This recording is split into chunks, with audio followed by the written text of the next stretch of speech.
5 રત્નો. ચંપાનગરીમાં એક શેઠ રહેતા હતા. નામ હતું ભગવાનદાસ. તેને 5 દીકરા હતા. બધા દીકરા આજ્ઞાકારી, દેખાવડા અને હોશિયાર હતા. શેઠની દુકાન કાયમ ગ્રાહકોથી ભરેલી રહેતી. ગામમાં પુણ્યશાળી શેઠ તરીકે તથા મોટા ધર્માત્મા ગણાતા. શેઠની સામે જ મકાનમાં રાજપુરોહિત સંકેલાલ રહેતા હતા. તેમને એક દીકરો નારાયણ નામે હતો. તે દીકરાને રમવાનો તથા રખડવાનો ખૂબ જ શોખ. શંકર દીકરાને ખૂબ જ સમજાવતો કે બ્રાહ્મણનો દીકરો જો ભણશે નહીં તો પછી જીવવા માટે ભીખ માંગવી પડશે. પણ મા કહે છે કે આ ઉંમરમાં તો તેને ખાવા કરવા રમવાના દિવસો છે, તો અત્યારથી ચોપડીઓનું વજન આટલા નાના બાળક ઉપર કેમ નખે? માના પ્રેમે નારાયણને ભણવા ન દીધો. તેનું બાળપણ રમતગમતમાં પસાર થઈ ગયા. એકવાર તેના મા બાપ અકસ્માતમાં મૃત્યુ પામ્યા અને નારાયણ ખૂબ જ દુઃખી થઈ ગયો. હવે તો હું એકલો છું, શું કરીશ? હું તો ભણેલો નથી, એટલે મારા બાપાની રાજ દરબારની જગા માટે લાયક નથી. એણે દિવાલ પર લખેલ વાંચ્યું કે જે મા બાપ છોકરાઓને ભણાવતા નથી તે જ તેમના મોટા દુશ્મન છે.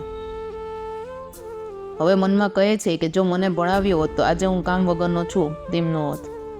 થોડા દિવસો શોકમાં પસાર થઈ ગયા. પછી વિચાર કર્યો કે હજી મારા બાપાના કમાયેલા ખૂબ જ રૂપિયા છે. મુસાફરી અલગ અલગ જગાની કરીને હજી હું આનંદમાં રહી શકીશ. ફરવા જતાં પહેલાં ઘરમાંથી એક ડબ્બો મળે છે. ખોલીને જોવે છે તો તે ડબ્બામાં 5 કિંમતી રત્નો હતા. રાજાએ મારા પિતાજી ઉપર ખુશ થઈને તેમને આપ્યા હશે.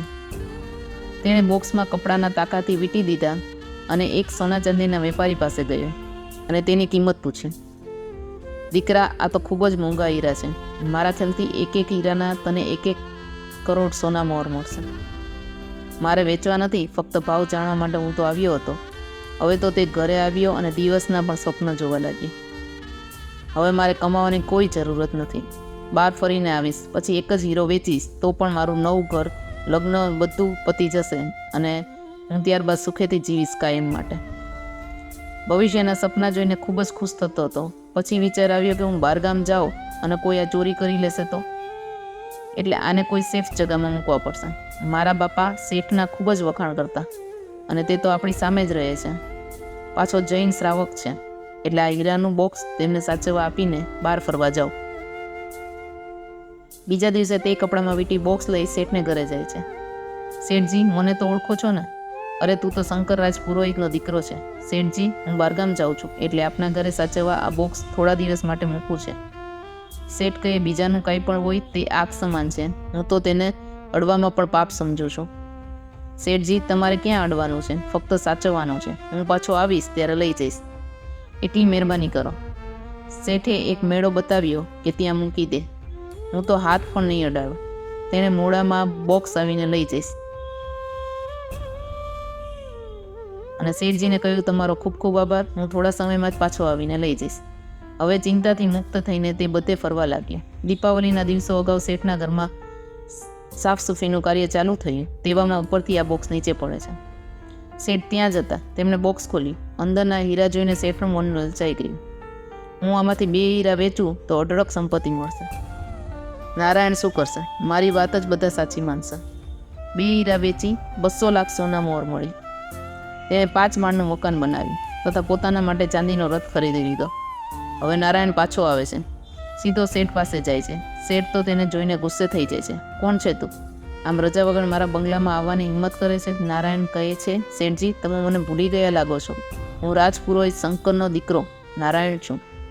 તમને મેં એક બોક્સ સાચવવા આપેલ હતું, તે મને પાછું આપવા વિનંતી છે. શેઠ ગુસ્સે થઈને કહે છે કે મને તે કાંઈ આપ્યું જ નથી, તો શું પાછું આપો? શેઠ પોતાના નોકરોને બોલાવે છે અને કહે છે, આ ગાંડા માણસને ઘરમાંથી ફેંકી દો. નોકરોએ તો તેને ઉપાડીને બહાર ફેંકી દીધો. નારાયણ બોલ્યા કરે છે, શેઠ, મારો દાગીનાનો બોક્સ તમે પચાવી લીધો છે, હું તમને નહીં છોડું. પણ નારાયણની વાત પર કોણ વિશ્વાસ કરે? નારાયણ હવે દુઃખથી ગાંડો થઈ ગયો. રસ્તામાં બૂમ કરે કે શેઠ ચોર છે, મારો દાગીનાનો ડબ્બો ખાઈ ગયા. પણ લોકો કયા ગાંડો થઈ ગયો છે. આટલા ધર્મિષ્ઠ શેઠ ઉપર ખોટું આડ ચડાવે છે. શેઠ તો હવે આ જોઈને ખૂબ જ ખુશ થઈ ગયા કે લપ ગઈ. આ બાજુ નારાયણ દુઃખથી તબિયતથી લથડી જાય છે અને પહાડ પર જઈને આપઘાત કરે છે. શેઠને સમાચાર આપઘાતના મળી ગયા એટલે તો તે તો ખુશ થઈ જાય છે. હવે કાંટો નીકળી ગયો. હવે 5 હીરા મારા છે. અમુક સમય પછી સૌથી મોટા દીકરાના લગ્ન નક્કી થયા. લગ્ન બાદ વરઘોડિયા ઘરે આવ્યા. ઘરના 6 પગથિયાં ચડી ગયા, પણ જેવો 7મું અને છેલ્લું પગથિયું ચડવાની કોશિશ કરે છે ત્યાં તો તેની બૂમાબૂમ ચાલુ થઈ ગઈ કે મને સાપ કરડ્યો છે. વેદો બધા આવે છે, બચાવવાની ખૂબ કોશિશ કરે છે, પણ બધી નિષ્ફળ. આખરે તેના શરીરને અગ્નિદાહ દેવાણું. લોકો વાત કરે છે કે શેઠે કાંઈક પાપ કર્યું હશે, તેની સજા જ ભગવાને આપી લાગે છે. હવે બીજા, ત્રીજા અને ચોથા દીકરાના વારા ફરતા લગ્ન લેવાના, અને દરેક વખતે પહેલા દીકરાની જેમ કોઈ નાગ દેવતા આવે અને 7મે પગથિયે તેને કરડી લેતા હતા. આમ 4 દીકરા ભગવાનના ઘરે પહોંચી ગયા. ઘરમાં 4 વિધવા હતી. પહેલાં સિસ્ટમ હતી કે લગ્ન પછી વહુ સાસરે જ રહે, અને ત્યારે બીજા લગ્નની તો રીત જ ન હતી. શેઠ ખૂબ જ દુઃખી રહેવા લાગ્યા. ભગવાને મારા 4 દીકરાને લગ્નના જ દિવસે લઈ લીધા. આખું ઘર સોંપણી હતું. શેઠ વિચારમાં પડી ગયા કે મારા કેવા કર્મો હશે જેની સજા પામું છું. કમાલ છે કે વિશ્વાસઘાતનું મોટું કર્મ કરેલ છે, બીજાના રત્નો પચાવી પાડ્યા છે. અત્યારે તો યાદ પણ નથી. દુષ્કર્મ કરો તો તેની સજા વહેલી કે મોડી પણ ભોગવવી જ પડે છે. સ્વયં ભગવાન મહાવીર સ્વામીએ પોતાના પૂર્વજન્મમાં કરેલા કર્મ સેનાપતિના કાનમાં ઉકળતું શીશું નાખે તેની સજા રૂપે ગોવાળે તેમના કાનમાં ખીલ્લા ઠોકે. તો પછી આપણે પણ આપણા કુકર્મની સજા ભોગવવી તો પડે જ. 3 વર્ષ થઈ ગયા. દુઃખનું ઓસડ દહાડા. એક દિવસ એક વેપારી આવે છે. શેઠજી, આપણા નાના દીકરાની લગ્ન કરવાની ઉંમર થઈ ગઈ છે, હવે તેના લગ્ન નક્કી કરવા જોઈએ. શેઠ કહે, મારો દીકરો કુંવારો જ સારો છે, મારે તેનું મોત જોવું નથી. વેપારી સમજાવે છે કે આ દુનિયામાં જે જન્મ લે છે તેનું મરણ નક્કી. શેઠ ખીજાઈ જાય છે અને કહે છે કે તમારી દીકરીને નાની ઉંમરમાં તમારે વિધવા બીજી વાર વહુઓની જેમ જ શું કામ કરવી છે. વેપારી કહે છે કે ભગવાન પર ભરોસો રાખો, બધું સારું જ થશે. મારી દીકરી ચોક્કસ તમારા કુટુંબને બચાવી શકશે, મને પૂરો ભરોસો છે. આખરે શેઠ લગ્ન માટે તૈયાર થઈ ગયા. લગ્ન બાદ વરવધુ ઘરના આંગણામાં આવે છે. હવે 7 દાદરા ચડવાના બાકી છે. નવી વધુ એ કહ્યું કે શેઠજીને બોલાવો, મારે તેમની સાથે દાદરા ચડતા પહેલાં કાંઈ વાત કરવી છે, એકાંતમાં. શેઠજી તરત જ આવે છે. વધુ તો પહેલાં તેમને પગે પડે છે, પછી તેમને કહે છે, કૃપા કરી 5 રત્નો જે નારાયણ તમારી પાસે મૂકી ગયો છે તે લઈ આવો. શેઠ કહે છે, ક્યાં રત્નો? વહુ કહે છે, પિતાજી, વિચારવાનો સમય નથી, અત્યારે તો આપના દીકરાનો જીવ બચાવવાનો સમય છે. શેઠ કહે છે કે બેટા, તને આ વાતની ખબર કેવી રીતે પડે? વહુ કહે છે, અત્યારે સમય નથી, આપ જલ્દીથી હીરાનું બોક્સ લઈ આવો, સાથે એક પાત્રમાં ગાયનું દૂધ લઈ આવો.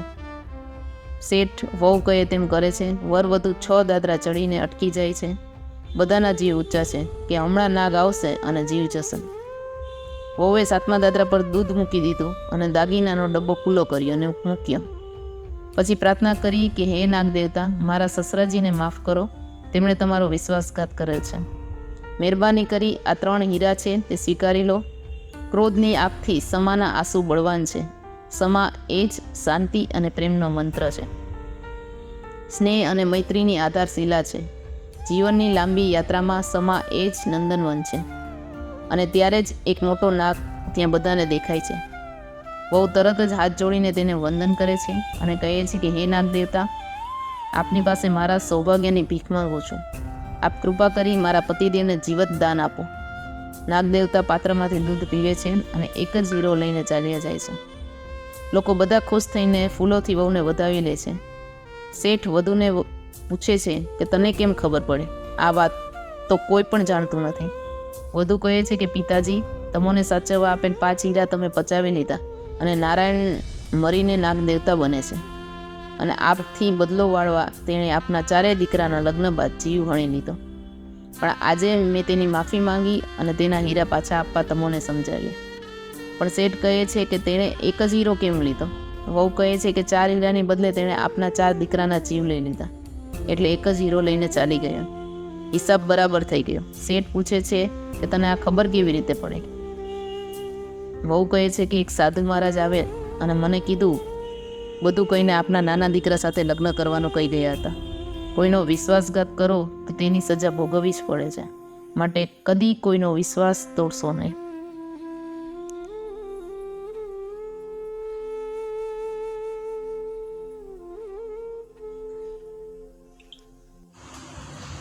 તો તો આવા જ નવા પ્રેરણાદાયી અને જીવન સાર્થક બનાવવા માટેના વિડીયો જોવા માટે અમારી ચેનલને લાઈક કરી અને સબસ્ક્રાઈબ કરો.